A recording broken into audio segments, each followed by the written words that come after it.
Hello, and welcome to Planet Leadville for Thursday, July 23rd, 2026. Today's feature highlights everyone's favorite summer attraction, and we sure have been missing it these days: the Leadville Fish Hatchery. Come along as Planet Leadville takes a look back through the archives. From a step-by-step journey along the nature trail, to the construction of the 2018 Hatchery building, to the most current update as of late last week. Stay tuned for those directly after the weather. Today's forecast from the National Weather Service calls for showers and thunderstorms likely, mainly before 5 p.m. Mostly cloudy, with a high near 69. Northwest winds at 5 to 10 miles per hour. Chance of precipitation is 70%. New rainfall amounts between 1/10 and 1/4 of an inch, except higher amounts possible in thunderstorms. Tonight's forecast calls for 40% chance of showers and thunderstorms, mainly before 8 p.m. Partly cloudy skies, with a low around 46. North winds at 5 to 10 miles per hour. New precipitation amounts of less than 1/10 of an inch, except higher amounts possible in thunderstorms. Now, stay tuned for a virtual visit to one of your favorite places, the Leadville National Fish Hatchery. Enjoy!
Yeah, so what we're building is a 2-room fish isolation building.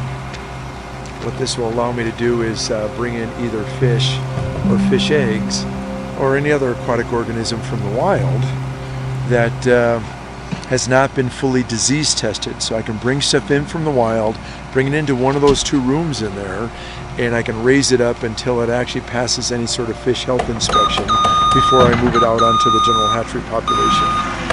What this will allow us to do is get further involved in developing important cutthroat broodstocks and other native fish species in the state of Colorado.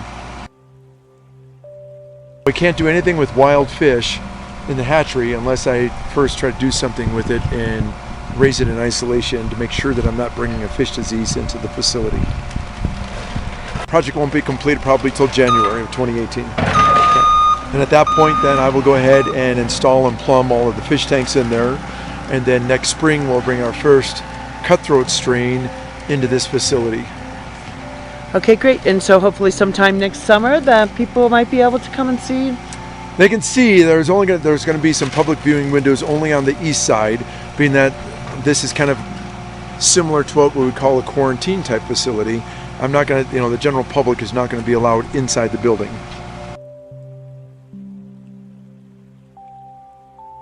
It's great to take a look back and to know that once the smoke clears and it's safe, these spaces will be back open to the public and ready to be enjoyed once again. Until then, let's check in with the latest news from the hatchery. The following narrative and images are from a report filed by the Colorado Parks and Wildlife concerning the evacuation of fish at the National Fish Hatchery in Leadville, as well as where things stand as of late last week. Burning pine needles were falling from the sky as Josh Homer finalized evacuation plans for some of Colorado's most important fish from the path of the Willow fire on June 29th. Homer is the complex manager for the U.S. Fish and Wildlife Service's Leadville and Hotchkiss National Fish Hatcheries. He was sitting near a pavilion at the Leadville National Fish Hatchery, coordinating with Brian Johnson, Colorado Parks and Wildlife's Mount Schiavano Hatchery manager, to determine where rare cutthroat trout could safely go. As they spoke, smoldering pine needles landed around Homer. A firefighter approached and told him his team was getting nervous about conditions and was considering pulling out. The Leadville National Fish Hatchery, Colorado's oldest, had operated since 1889. Homer made the call to evacuate the fish. An update to the situation was posted late last week on July 17, 2026, and reads, "The Leadville National Fish Hatchery had not had any direct impact by fire at the time, and active fires appear to have skirted the property. In a fire-resistant facility at the center of the property, staff continue to care for about 300 Hayden Creek cutthroat trout with a fish relocation truck at the ready. For CPW hatchery crews, safely evacuating the fish was only the beginning. Rescued brood fish now are spread among CPW hatcheries, where populations and age classes remain isolated to protect their genetics." On July 13th, Johnson was personally checking dissolved oxygen levels in a tank housing evacuated greenback cutthroat trout brood fish at the Mount Schiavano Hatchery, one of the daily water quality checks required to keep the genetically important fish healthy. Similar attention and care is underway by teams at each state hatchery housing evacuated fish. When the Willow fire is no longer a threat and conditions allow, the hope is to return the fish to Leadville. Thanks for that update. It sounds like the fish are in good hands. Up next is the extended weather forecast brought to you by the folks at Weather Underground with narration by AI. Steady rainfall continues on Thursday, with some storms producing locally heavy rain, prompting a flood watch this afternoon and evening. High temperatures will remain pleasantly cool in the mid-70s through the rest of the work week, while overnight lows settle into the 40s. Daily afternoon showers and thunderstorms remain in the forecast through Friday, helping keep humidity levels elevated and reducing the wildfire danger compared to recent weeks. Looking ahead to the weekend, Expect a familiar summertime pattern with sunshine during the mornings followed by scattered afternoon thunderstorms both Saturday and Sunday. Anyone heading outdoors should plan activities early in the day and keep an eye on the sky as storms develop each afternoon. That wraps up today's report. Thanks for checking in. To Planet Leadville,